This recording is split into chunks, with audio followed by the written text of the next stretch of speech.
This one's coming to a head. The U.S. reportedly giving TikTok's Chinese owners an ultimatum. Sell your stake in the hugely popular social media app that a lot of Americans don't want to let go of.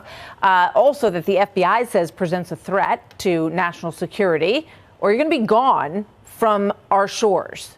Now, China is battling back, calling it U.S. suppression. This is about to get very interesting, folks. The company's CEO is already in D.C. to get acclimated for his big testimony, which happens next week, where he will try to save his company. Let's bring in MediaBuzz Howard Kurtz with the latest on the outlook for this. Hi, Howie.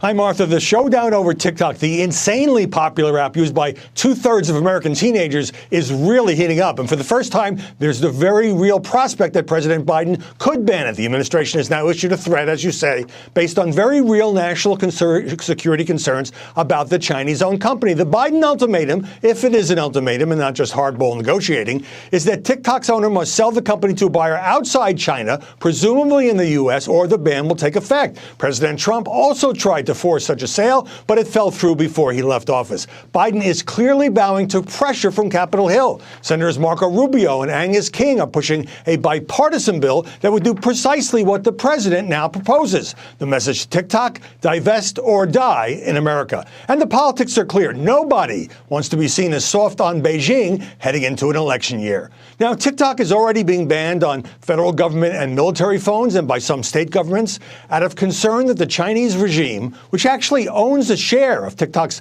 parent firm ByteDance, could access data from American users. A TikTok spokesperson says a sale would do nothing to help U.S. national security because, quote, a change in ownership would not impose any new restrictions of data flows or access. White House not commenting, but hasn't denied the Wall Street Journal report. Some lawmakers are also concerned about TikTok being used to spread Chinese propaganda, given that the National Security Agency says 1/3 of Americans get their news from the app. Now, propaganda not exactly unknown on Facebook or Twitter, but those, of course, are run by American billionaires.